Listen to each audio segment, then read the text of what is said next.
Welcome back, everyone. The Redskins held their annual Alumni Week and Homecoming last weekend. I had a great time. It was great seeing all the great players back, and this year it was a family affair. Jeff Bostic was added to the Washington Ring of Fame. Let's check it out. He would go on to play in 184 games in the Burgundy Role. The centerpiece of the legendary Hawks. Bostic was named All-Pro in 1983. He played in 18 playoff games for the Redskins.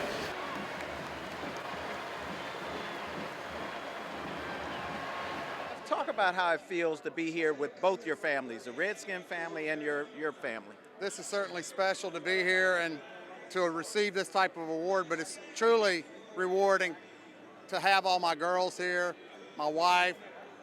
This is my new team.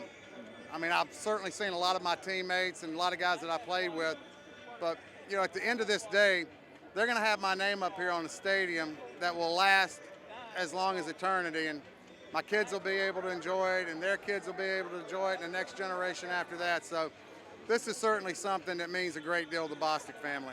When you think about all this, it's more than just all their numbers. We got to know them from their hearts, and that's the part that brings tears to my eyes, that all these players still can get together and celebrate one another. There wasn't any jealousy or all that. We were just one big team, and that's the one thing that I think when we're out here, it's all about all those memories of just years gone by that just we can bottle up, and it just makes me want to cry.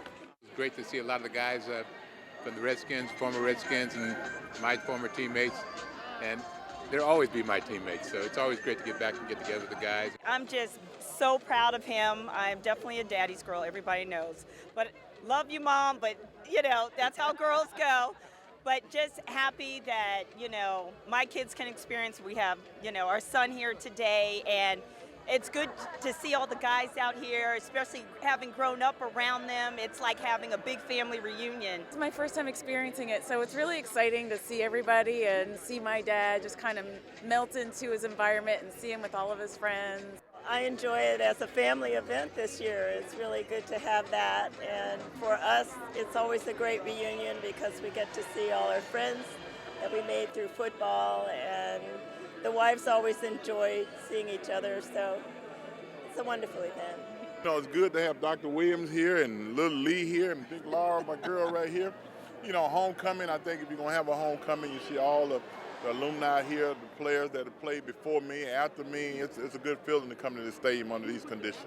All right, and how does it feel for you all being here with him? You know, it's an honor, you know, to see everybody come up to him and, you know, really appreciate the things that he's done, and he's able to, you know, communicate with all his players, you know, like he said, the past and some of the players now, and it's just a good feeling. It's a good feeling, and it's good for them to see. And these ladies, wow, must be amazing for you all to be here, huh?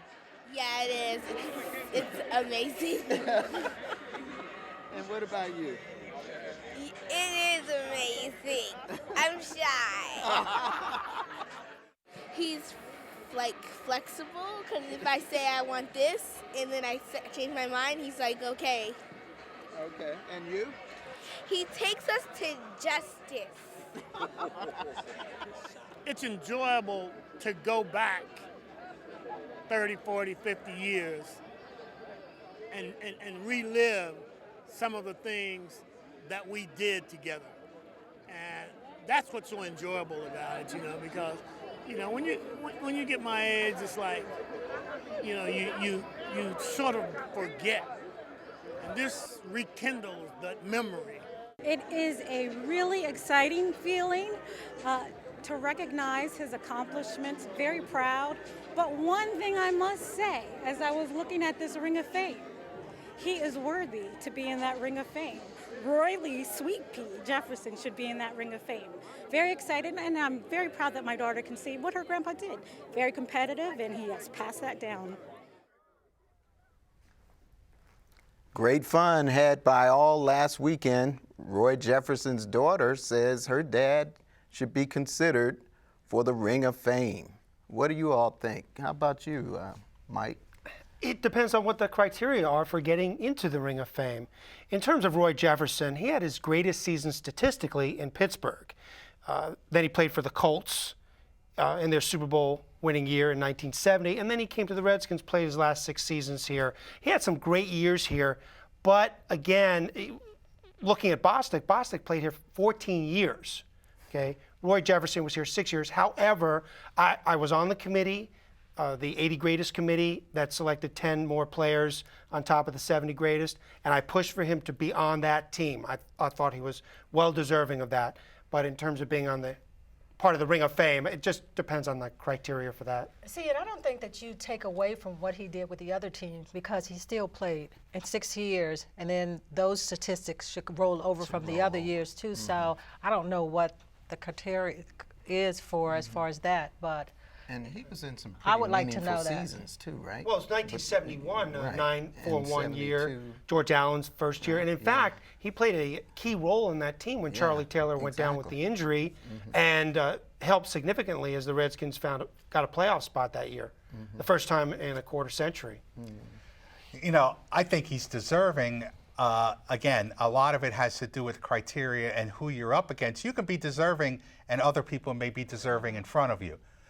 One thing that interested me when we saw the picture of Jeff Bostic and Doug Williams, I have a lot of respect for the fact that Jeff Bostic played center against defenses like the Eagles, like the Giants, like the Cowboys. I mean, look at how big he is. You would have thought Doug Williams was the offensive lineman. Doug's You know, bigger in than that, him. Jeff Bostic is not a very big man.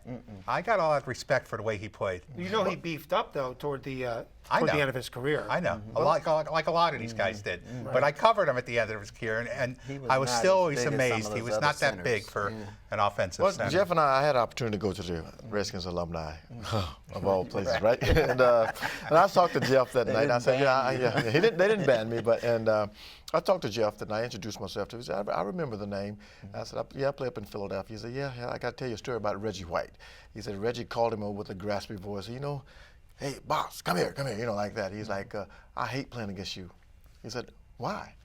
Because I can't get any leverage. You're too low to the ground. You had the leverage, you couldn't get under him, lift him up. So, you know, it's all about leverage in this game, and you don't have to be the biggest guy. So that was Reggie White. Yeah, that was Reggie White saying Yeah. it. So you don't have to be the biggest guy, but if you're a technician, you could make a lot of things happen on a football field. And he had very quick feet as well.